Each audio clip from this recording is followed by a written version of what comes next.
तो चैप्टर शुरू करते हैं। चैप्टर का नाम है रिसोर्स एंड डेवलपमेंट। ये क्लास 10th का चैप्टर है, ज्योग्राफी का। ये चैप्टर 1 है। तो चैप्टर जब हम शुरू करते हैं तो हमारे पास सबसे पहला क्वेश्चन आता है, जो है व्हाट इज रिसोर्स। रिसोर्स क्या होता है? ठीक है, इन्वायरमेंट में अवेलेबल सभी चीज़ें जो हमारी नीड्स को सेटिस्फाई करे उन्हें रिसोर्स कहते हैं। मतलब हमारे इन्वायरमेंट में जो भी चीज़ें, जो भी सारी चीज़ें अवेलेबल हैं जो हमारी नीड्स को सेटिस्फाई करती हैं, उनको रिसोर्स कहते हैं। बट क्या सभी चीज़ों को रिसोर्स कहते हैं जो इन्वायरमेंट में अवेलेबल है? नहीं। सभी चीज़ों सिर्फ अवेलेबल होना काफ़ी नहीं है। ऐसा नहीं कि वो चीज़ वो रिसोर्स वो चीज़ इन्वायरमेंट में है तो उसे रिसोर्स कहते हैं। नहीं, अवेलेबल होना काफ़ी नहीं है, कुछ कंडीशंस भी फुलफिल होनी चाहिए। ठीक है, तो टोटल 3 एसेंशियल कंडीशंस हैं। कितनी? 3। ठीक है, कौन-कौन सी? टी, ई एंड सी।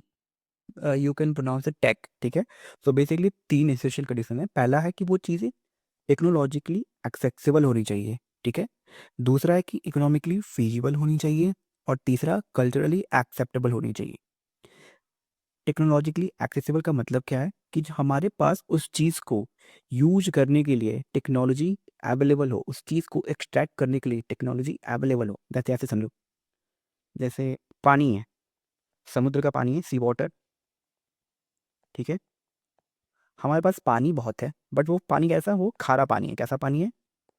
खारा पानी, बेसिकली सॉल्टी है। ठीक है, उसको क्या हम पी सकते हैं? नहीं, उसको हम डायरेक्टली नहीं पी सकते हैं।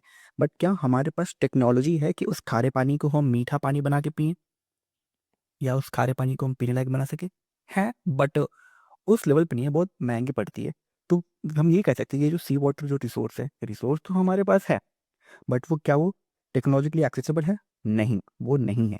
वैसे ही ऑन द सेकेंड हैंड अगर हम सोलर लेते हैं, तो जो सन से जो सोलर एनर्जी आती है वो हमारे पास एज अ रिसोर्स भी है, हमारे पास टेक्नोलॉजी भी है कि हम उसको यूज कर सकें। ठीक है, तो वो सोलर एनर्जी क्या होगी? वो टेक्नोलॉजिकली एक्सेसिबल हो गई। ठीक है, यहाँ तो समझ में आ गया। दूसरा है इकोनॉमिकली फिजिबल, मतलब अफोर्डेबल होना चाहिए। ऐसा नहीं कि मान लो कोई रिसोर्स है, ठीक है, इमेजिन दिस इज रिसोर्स। ठीक है, ऐसा ऐसा मान लो कि इसको एक्सट्रैक्ट करने के लिए हमें लगता है 1 ग्राम ये रिसोर्स हमें निकालने के लिए हमें लग जा रहे हैं 1 CR। कितने लग जा रहे हैं? 1 CR। तो क्या ये नॉर्मल आदमी इसको अफोर्ड कर पाएगा? नहीं, बहुत महंगा हो गया ये। ठीक है, वैसे ही जैसे ऐसे समझो, मैं तुम्हें कुछ एग्जांपल देता हूँ। जैसे तुमने वेनेजुएला का नाम सुना होगा। वेनेजुएला के पास भी ऑयल रिजल्ट है। ठीक है, उसके पास भी क्रूड ऑयल है, और रशिया के पास भी है। हम लोग वेनेजुएला से ऑयल क्यों नहीं लेते हैं और रशिया से क्यों लेते हैं? क्योंकि वेनेजुएला का जो क्रूड ऑयल है दैट इज़ वेरी डर्टी। वो बहुत, मतलब उसमें गंदगी बहुत होती है। ठीक है, तुम उसको लोगे, उसको साफ करोगे, उसको साफ करने में तुम्हारा खर्चा बहुत पड़ जाएगा। तो इन टाइम जो पेट्रोल या जो भी पेट्रोलियम प्रोडक्ट्स तुम्हारे पास निकलेंगे वो बहुत महंगे हो जाएंगे। ठीक है, मतलब वो इकोनॉमिकली फीजिबल नहीं रहेंगे, सस्ते नहीं रहेंगे, महंगे हो जाएंगे। भाई रशिया का जो क्रूड ऑयल है वो अच्छा है। जैसे अभी ABC ट्रायंगल जो है, ABC बेसिकली वो लिथियम ट्रायंगल है, इसको लिथियम ट्रायंगल कहते हैं। वो 3 कंट्रीज में मिलती है, उनको उनका नाम है A, B and C। Argentina, Bolivia and Chile. ठीक है, इनके पास भी लिथियम है। और रिसेंटली इंडिया में भी लिथियम डिस्कवर हुआ। मेरे को एग्जैक्ट लोकेशन नहीं है, I think Jammu and Kashmir में कहीं पे हुआ है। ठीक है, तो डिफरेंस क्या है? जब हमारे पास लिथियम है तो हम इन कंट्रीज से लिथियम क्यों ले रहे हैं?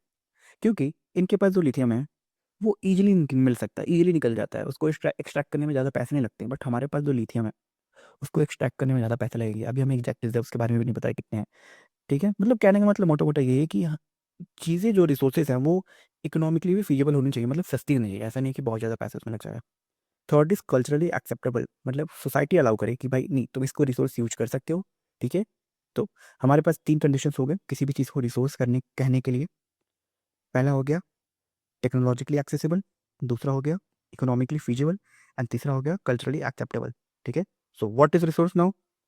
Everything available, everything available in our environment which can satisfy our need is called resources, but it has to fulfill 3 essential conditions.